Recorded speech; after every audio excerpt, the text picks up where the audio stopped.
content, you know, that's all we're really after at the end of the day, and in the middle of the day, and in the beginning of the day. If you don't wake up and fry your brain with 45 to 95 minutes of content every day, I feel like you're missing out. Your synapses are too intact if you don't start your day like that. Yeah. Well, I'm not going to cut that out, but I am going to do the silly little intro anyway, which is normally where things would start. But we really need that introduction to this. Great. Hello, one and all, and welcome back to another thrilling episode of Off the Dome. I'm your humble interviewer, Jordan Brown, and with me for the very first time is our polished patience. Say hi, polished patience. Hi.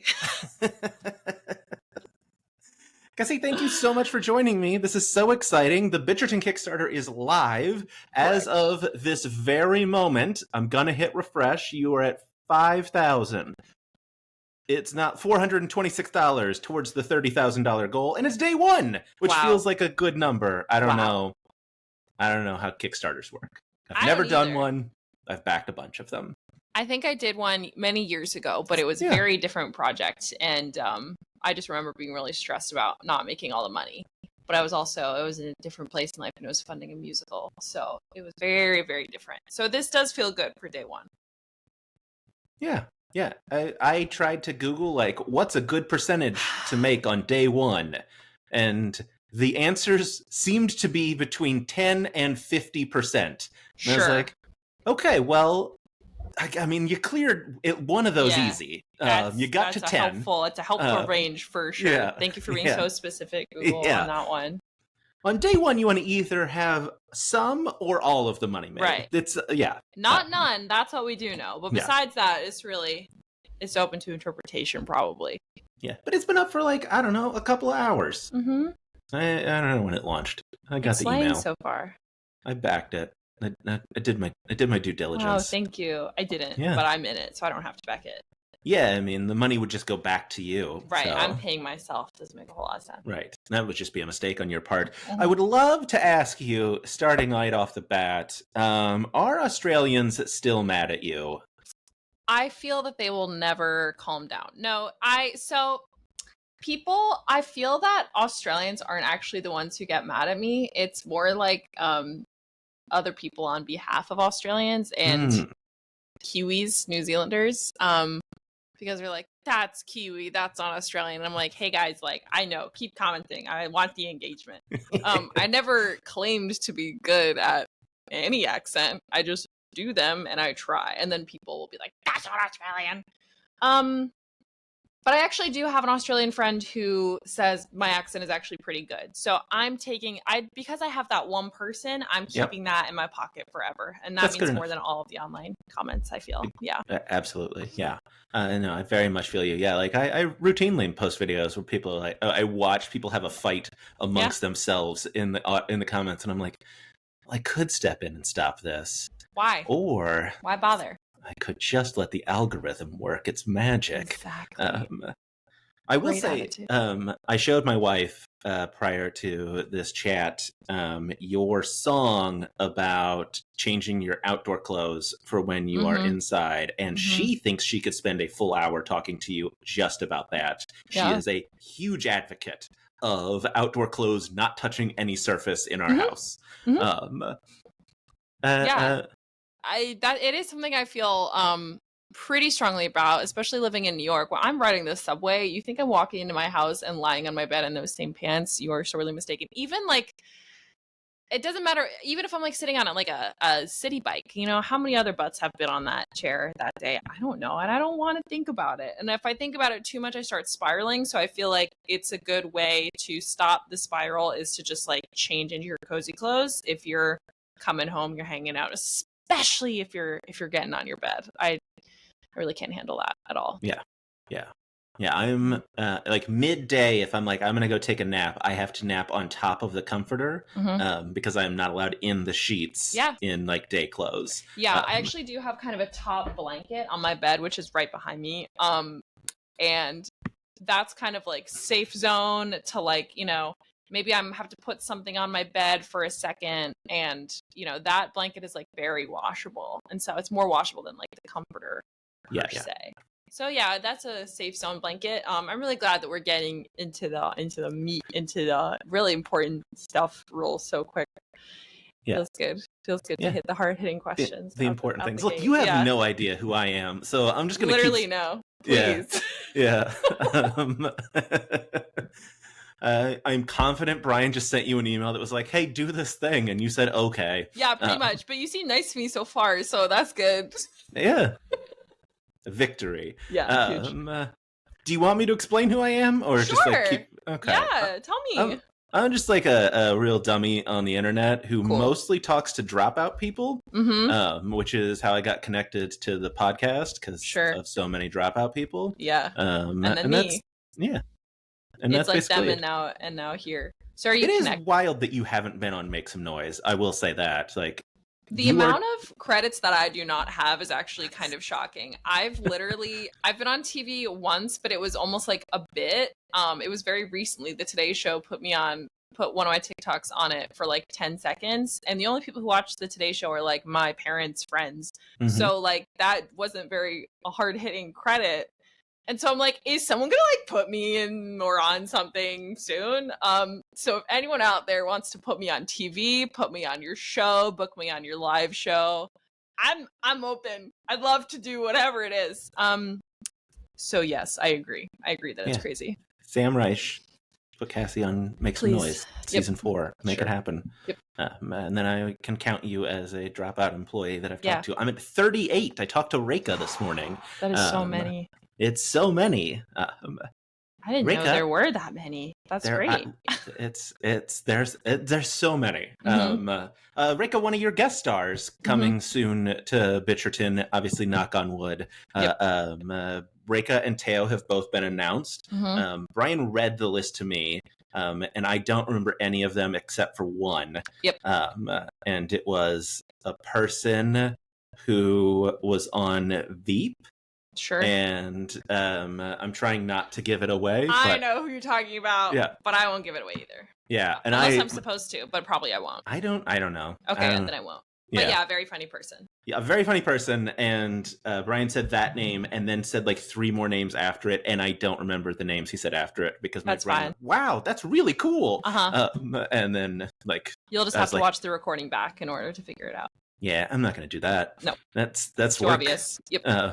So also there was when we were off because he didn't want to like make the announcement yet. So sure, I'll never know who he told me. Me neither. There's no way of finding out. Ever. There's no way of finding out. You definitely don't have the list anyway. For sure, no. I don't know what's going on. People just email me links and I join them, and that's my vibe. Which is how this happened. Yep. Correct. This is the exact energy that I was hoping for at 5:30 your time, 4:30 my time. Yeah. I will say the first time I tried to schedule this interview, I immediately fucked up and subtracted 2 hours from Eastern to Central, which is not the correct number of hours to do that. But then we're even because then I had to reschedule like 20 minutes ahead.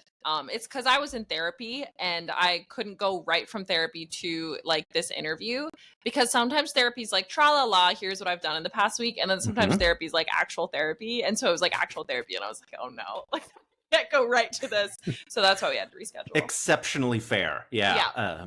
My therapist calls it catching up over coffee. I don't know, the weeks that are just like here's what I've been up to. And then any of the weeks where like anyway, my dad committed suicide when I was 18 months old. What's up? Right. It's like here's my deepest darkest shit. Let's talk about it. Yeah. Wow. Shout out to both of our therapists. Huge shout out. Yeah. Shout out to them.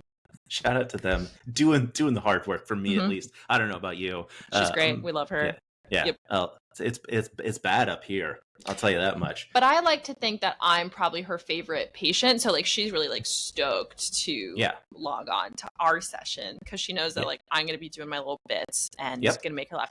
And we've established that like obviously I'm going to use humor as a defense mechanism, but we've done enough work together that like I'm allowed to make jokes. Like we've gotten past like, you know, don't make jokes because let's talk about your real shit. It's like, oh, now I can do both. So it's very freeing to be able to like do bits, make her LOL, and then we also therapy.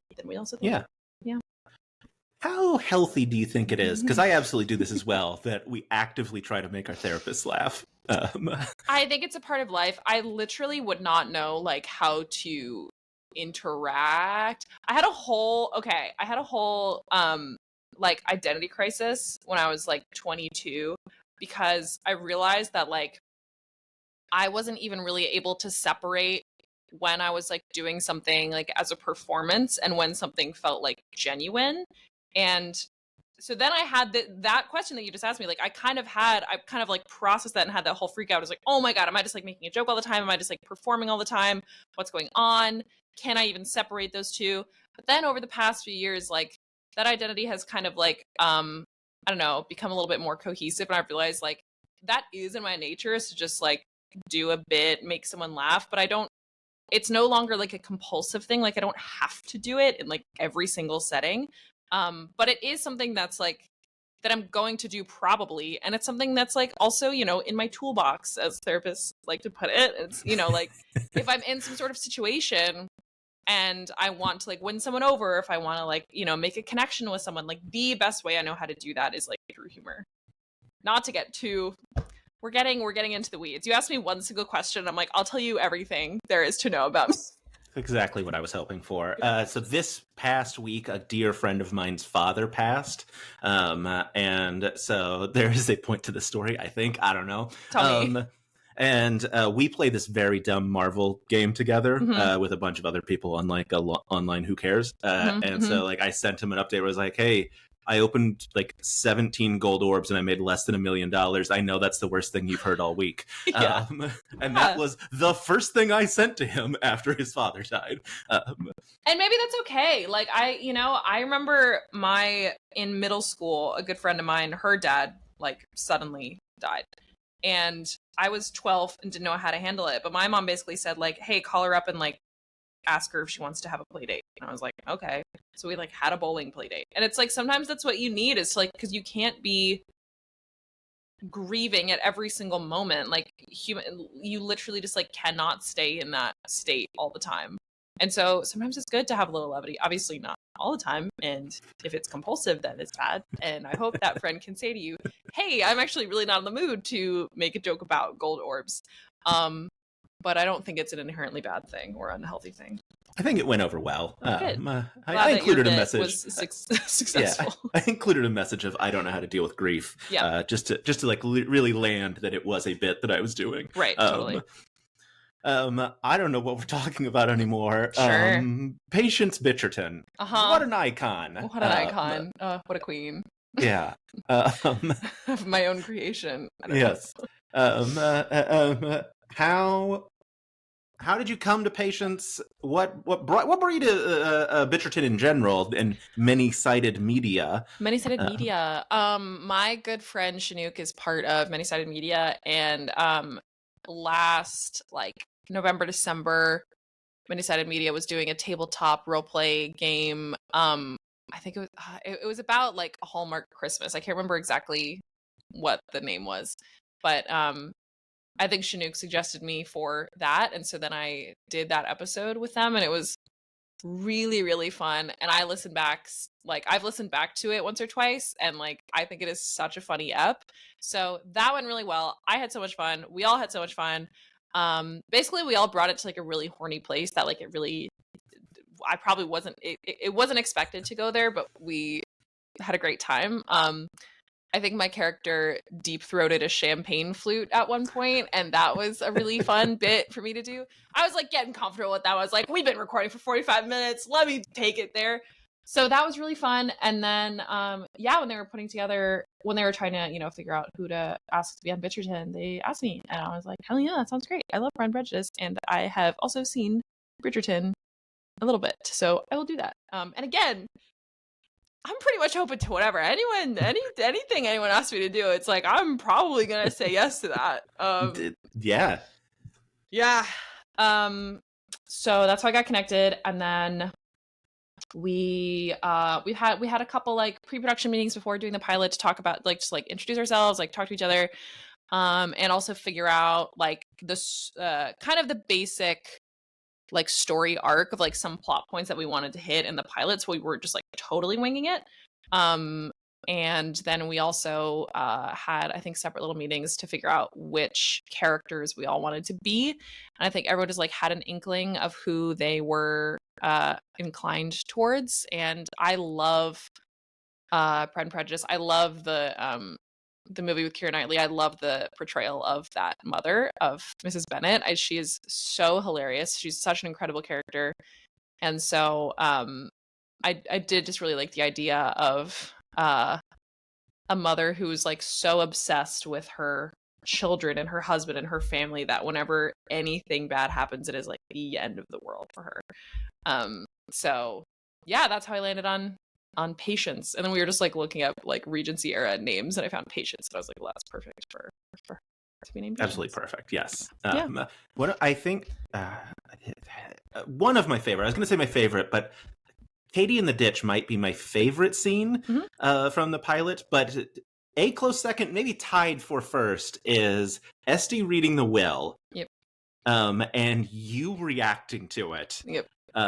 Both such brilliant performances. Alex Sonshaw reading the will of just like the I hate all women. The violently misogynistic will. Yeah. And your yes-anding of no, this is right. He's right. Yeah. Women are bad. Yeah, so true. Did you know what the will was going to be beforehand, or was that fully surprise in the moment? I know Brian had worked on it. Yeah, I hadn't like heard the exact will or like read the words. I think I knew the gist that it was like whatever I have will be left to this male cousin. But yeah, I was just reacting in real time as Patience. And that's the beauty of improv, baby. It's why I'm so good at the art form. And that was all natural. I don't know. Yeah. I feel like in a podcast, and this might be so obvious, but I don't know, dead space and silence is like not something that you want, obviously. And like me coming into this group that like, as far as I know, have like all worked together for the most part. I'm like very much, I don't know. I met them on this project, all of them. So besides like Brian. So we're still, we've only recorded one episode. A part of what I'm really looking forward to is doing more episodes and like getting more into the groove of like how each other plays the game of the scene that we're in, and being able to just like become more comfortable and like build that chemistry. So for the first ep, because I didn't know what people's vibes were in scenes very much, there was a lot of like, if I have any inkling of like space, I'm going to fill it. I'm going to be this larger than life, character personality, especially in the beginning when she's like having an absolute meltdown. Yeah, and I mean, obviously, it comes up with a fantastic plan to keep the family together. I mean, obviously, you need Gwendolyn to get married. So, God, what a beautiful choice to have Esty be the old maid at 24, or about to turn 24. Yep. So good. She's over the hill, as am I, as are we all. So it's too late. Yep. Yeah. Yeah. I really enjoyed. It is actually something I was really curious about, because obviously like a lot of the people are from Dropout, hence why I am talking to anyone. I will say, like, when Brian sent me the email, I fully thought it was spam, and I was just like, what is this nonsense? And then what's going on here? And I opened it and I was like, oh, how do I talk to all of these people immediately? But yeah, I was curious, like, how was meeting with that crew? I'm assuming they made you feel welcome, because they all seemed to be nice people. They were all super duper mean to me. Great. Let's didn't rate them in favorite to least favorite. Yeah. They weren't even gonna let me into like the Riverside link. I felt bullied. I felt ostracized. So I hope that answers your question. No, everyone was great. Everyone is like so funny, and again, it's like we've only done this one episode, so I'm really excited to do more, because like I just want to play. Like I just want to, get to know everyone like as performers, as these characters more. And there's just like so much room. And I think for like, a pilot is sometimes going to be a little like it's not always going to be the smoothest thing. But as kind of a proof of concept and like a jumping off point, it feels really good and really strong. And yeah, so I think we're all just like ready to Ready to keep going. Fingers crossed. Yeah. Donate to the Kickstarter. Back it. Yeah. Heyo. I say like everyone I know that's listened to it has really enjoyed it, including myself. I've seen 0 episodes of Bridgerton, so Don't like, think you need to. You can pick up on it pretty quick. Yeah, It's not I mean, rocket science. Yeah, not like a 1-to-1 connection or anything. It's just like real basic Regency knowledge, and you're good to go. Yeah. By the way, Kickstarter 5678 now. We're just cranking up money while this is happening. Loving these real-time updates. That's so fun. Yeah, it's so fun, huh? That's my favorite part so far is the real-time updates because I don't have it open in front of me, so I could, but I don't. Yeah.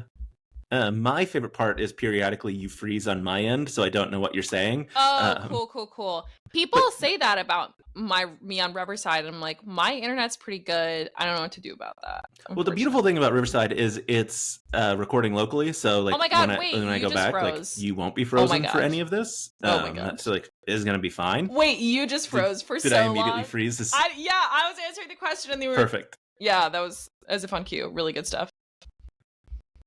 Yeah, this happens a lot during my interviews, and because the fun thing about Riverside is it just keeps recording because it's recording locally. It will we won't be frozen while in the final recording, and so it'll just be us talking over each other, being like, "Oh, now you're frozen." Yeah, it's very fun for everyone involved. Yeah, we're gonna have a great time watching this back. It's gonna slay so hard. Yeah, seamless. Yeah, what look, we're just going to keep asking Bitcherton questions because we probably should, right? That's what we're here for. Yeah. What did draw you to the matriarch of the group? I know you said like you love the Mrs. Bennet, but like of this group, why were you like, no, I'm going to be in charge of these rambunctious I think 23-year-old and 16 yes, teens, young adults. I think honestly, part of it was like who is left, because I think like Carolyn, Alex, and Katie all gravitated towards their characters of like daughters and cousin, and it was like, okay, dad is dead, he's dropped dead already, someone has to be this matriarch. And so I was like, so I didn't feel super strongly about like being a daughter or being some other, adjacent family member, so it felt like the obvious choice to me. And once I kind of signed up to be matriarch and landed on she's gonna be like so overly dramatic all the time, that feels like that just felt like a fun place for me to drop into as someone. Like, I can be, actually, I don't know if I'm a dramatic person, I don't know, it depends who you ask, I suppose, but it just like, it feels like a really fun opportunity to just like be so big and so ridiculous and then like pull it back at other times. So yeah. And I there's a whole thing online about like, if you're the oldest daughter, then like blah blah blah, then this is how you are.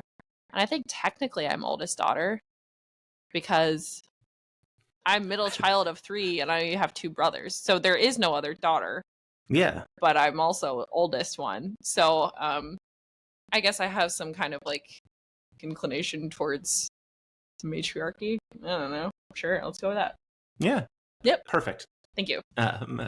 Yeah, I say one of the things that I love about the podcast is that some people, like you, doing fantastic accent work. Trying. And some people, like Katie, not even a bit. Not even trying even a little bit. And we also talked about that because I think before we even started recording, someone was like, wait, are we supposed to do accents? And I think the vibe was like, if you want to, go for it. If you don't want to, that's absolutely fine. And I, famously do like at least trying accents. And I used to watch a lot of those like old like accent videos on YouTube of like this woman, Amy Walker. I still remember because she would just go, "Hello, I'm Amy Walker," and like do it in a million different accents. So I was always kind of like fascinated by that and just like drawn to that. So I was like, if there's an opportunity for me to like do an old timey British accent, I'm gonna do it. And no, I'm not open to feedback from any Brits who might be listening. Do not tell me I'm doing it wrong. I do not claim to be good at it. Yeah, it was so funny when Katie started and said she was from Bath. I actually Googled, is there like like, is there a bath not in England? I was like, nope, it's the only one. Got Nope, it. We're that's it. we're Yep. choosing not an We're accent. going Perfect. for it. Yeah. Yeah. Mhm.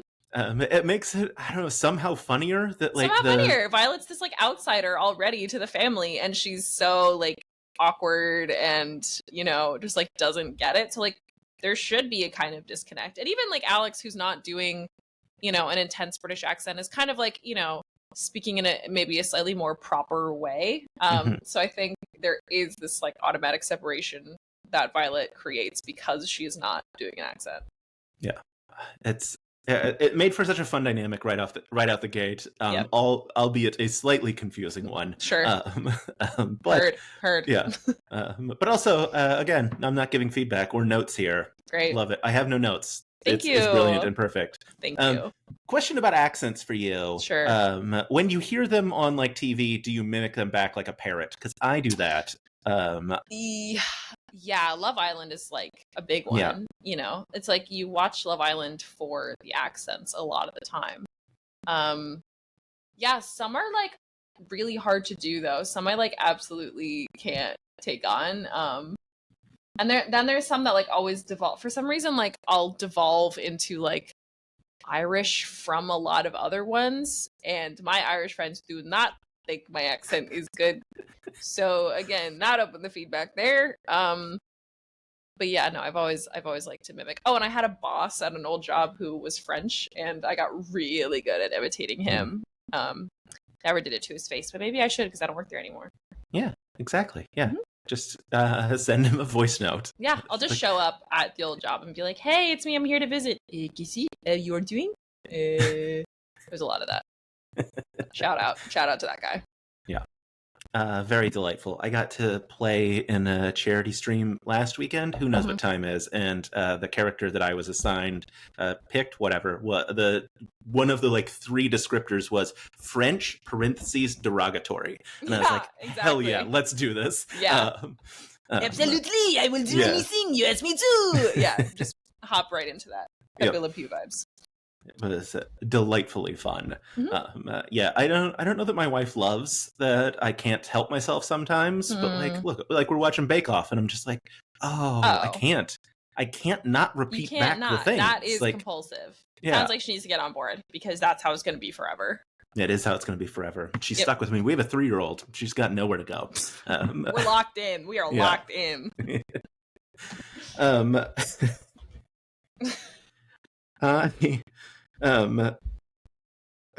My notes also. If you see me looking down, very confused, it's because my notes are just a like jumbled mess of nothing. Great. And so I have the words, "What do you like, not like?" Nice. And I was like, I don't know what that means. But then on the next line, it says about Regency. So like there was an end to the thought. I just didn't put it on the same line, which made it very confusing for me. I'm just a general like, what do you like and not like? What do you like and what do you hate? Would you say? And what do you feel about? And could be this also as well. That's a good question. No, let's write that one down. So what do I like and not like about Regency? Sure. Are you a hand flex girly? Big time. I mean, I like really I love the Pride and Prejudice movie. And don't tell my mom, but I still have not read Pride and Prejudice the book, but I will sometime. I think we talked about this recently too. I really like the dynamic of being like this embarrassing, overbearing parent, because that can be such a universal theme. You know, who hasn't been embarrassed by their parents at one time or another? And I like that this theme is already present in the show. But like, because that's the way it has to be, because that's all she has to care about. That is all Patience has to worry about. And I really felt that with Mrs. Bennet from Pride and Prejudice is like, at the end of the movie, she's married off 3 of her 5 daughters. Like, those are pretty good statistics. And like, she is like, yeah, she's crazy and she's got a lot of like, you know, oh, my nerves. Like, she's so dramatic, but it's like, if you don't marry off your daughters to wealthy dudes, like, you're not in a good spot. And so she like she should be worried about that. And that's why she is. So I think I like the element of like, I don't know, taking all this drama, but there's a slightly more weight behind it. And obviously this is a fictional podcast and it's a comedy podcast, so it's not real. But I like being able to play in that space, I suppose. Yeah, it's super, super fun. I had I did have a thought. Congrats. I have thoughts. Honestly, thank you. yeah, that's huge. One of the things that I really liked about the show was, and I talked to Brian a bit about this, about, there is Miss Big Withers, right? Yes. The reveal at the end of who she is, I think, is really clever for the show, because now moving forward, it's not a mystery for the audience of like, oh, who is Miss Big Withers? It is now a moment of like, oh, you're in the room with Miss Big Withers and you don't know it. Yeah. You fucked up. Like, you gave a secret away that you should not have given away. Yeah. I don't. There isn't a question here. There's so no do you question, just say but things? I can run with it. Sure. Great, thanks. Yeah, I mean, that becomes involved in like the game of each scene now. It's like we've established this parameter now, this element of we don't know who Lady Big Wither is, but the audience sure does, and so there's a lot of room in there to like create tension and drama.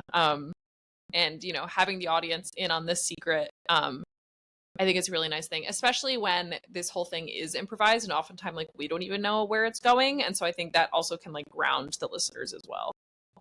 I feel like I'm being eloquent. Like I feel like that was pretty crushed it. Thank you. Like, oh my god. This is as you would say, slay. I'm not allowed to because I'm 40 years old. Yeah. That's a microaggression, actually, you saying slay. I'm 41. That's bummer. Unfortunate. I've been saying 40 for almost a year. Well, a little over a year, I guess, because wasn't. Anyway, there's no point to that. When's your birthday? May 9. I'm May 26th. Congrats on having a May birthday. Thank you. It's very exciting. Yep. The Vicar. So good. A horny vicar who doesn't love it. And you cast Ify Wadiwe in a role, it's going to be some level of horny, just a question of how much. Sure. I will say that one of the things that I think would be very funny is when I talked to Brian, we talked about like stretch goals for the Kickstarter, and he said that if you make $1 million, he's going to make you do a TV show of it. Sure. I want to see Ify play Brian's dad. For the pure comedy of the two of them, probably roughly the same age, right? Sure. And we'll say not a great deal of physical similarity. I don't know what you mean by that. Yeah. But what are your thoughts on Bitcherton, the TV show? Perfect casting. Again, if anyone wants to make anything and put me in it, let me know. If we make $1 million, we should totally make a TV show, and I think that would be so fun. To bring these voices to life. A lot of my favorite pods, I don't watch the things that they record in the room, like necessarily like the full episodes, but I like seeing the clips and be like, wait, ooh, that's what you look like, and remembering that. And it would be so fun to do like stupid costumes and everything. So I'm into it. I'm into that idea. I love it. I will back it. It would be super fun. Yeah, great. You'll back, not like actually, because I won't give money to it. Financially, don't get me wrong. But yes, correct. You emotionally, metaphysically, yes, I'll back it. Fully understand. Yeah. He also said Brian said he would fly me out for the premiere for $1 million because you'll have an actual like live premiere. So that's what I'm hoping for. It's going to be Spirit though, and you're going to be in the last row. So because even if we have a budget, it's like. What are we really going to be spending our money on? We'll use points to get you on Spirit. Perfect. And that's what I can promise you. I really appreciate it. Yeah, no worries. Look, then I'll just make content about it. Yeah. And, you'll make your money back. It'll be fine. Yeah, easy. I don't know what happened to this interview. I think it went great. I think it's perfect. We can. Great. I mean, if you want to stretch it another 25 minutes, I would be a little nervous about that, but yeah, I think this is fine and good. You know what I'm not going to do? Edit any of this out. Good. Perfect. You should. This is going to be let's say, obviously, folks want to back the Kickstarter, Bitcherton.com, or search for Bitcherton on the Kickstarter website. Sure. That's there wasn't a question there. That was just the end of that sentence. Let's say they wanted to do that. Yeah, let's How, say they wanted to do that. Why should someone back Bitcherton oh, great and question. get you $30,000? Well, okay. I think people like being able to curate what they listen to, right? And like I think there's so much of siloing different tastes and you consume what the algorithm gives you. And so I think this gives people a little bit of agency in terms of like, yes, I want to listen to this, so I want this to exist, so I will give you $10, $20, $100 to make this. So I think like if you're interested in, you know, helping create media that you want to consume, that's a great way to do it. And also like if you're into Regency era, but you see also the comedy in it, like we also very much see the comedy in it. So we want to bring that. You know, obviously it's like popping off with Bridgerton right now. Just the Regency theme in general. So if you're looking for more of that, but in a funny way, do it. And also it's a great way to support some of your favorite comedians. And I'm adding myself to that list. Yeah, I'm assuming that I'm Absolutely. someone's favorite comedian. And that's Definitely. how it should be, for sure. Yeah, for Mhm. sure. Mhm. And also, it'll help pay for your health insurance. And that's a good thing. Well, here's the thing, man. I have a full-time job, but I don't want to have that forever. But the main reason I have a full-time job is because I need health insurance. So if we get so much money from this Bitcherton Kickstarter that I can get health insurance, that's a huge win for me. Huge win. My days will free right up. Yeah, one of the big selling points, because like $30,000 does sound like a lot of money, understandably so, because it is. But the big selling point, paying SAG rates to the actors, the brilliant comedians like yourself. I pointed the wrong way, at least on my screen. Who knows what it'll look like in the edit? I think it looked good on my side, so that's great. Great. I universally have never pointed the right way on one of these. I'd actually be more concerned if you did point the right way, because then you'd be too in the weeds, you know, worried about the wrong things. Fair. Yeah, I need to focus probably more on note taking. Sure. This is what it looks like. It is nonsense. That's great stuff. I don't know what you're talking about. Really good job. I did write down rank favorite to least favorite, because I was like, it would be funny if we got to that, and we got there naturally. We got there like organically. It's very nice. They're all least favorite. Yes, all least favorite. Paying SAG rates, getting insurance. If people want to join SAG, that's going to help them get into SAG. It's all very good things and good reasons to back a Kickstarter, let alone the project on top of it that's very funny and delightful. Speaking of, 5753 is where we are currently sitting. Wow. I think that's more than the last time I refreshed. I think so. Definitely. We're just making money. It's me and you talking about it that's making money. Yeah. Even though this is not live and no one can see this. They're listening live. Don't know what you mean. I'm actually streaming this on my end, so hope that's cool. Riverside just started a new feature that says you're not live streaming, because there's a way to live stream on Riverside, and now it just says like live streaming off at the top. And finally, because I live stream periodically and I'm terrified I'm not going to turn it off and just like broadcast one of these on accident, and get a moment where someone's like, hey, could you cut out the thing I said? And I'm just on Twitch sharing it. I was really homophobic just now. Can you cut that out? Yeah, classic. That is what a lot of the people I talk to it happens. I have to cut out a lot of homophobia. Yeah, left and right, I'm sure.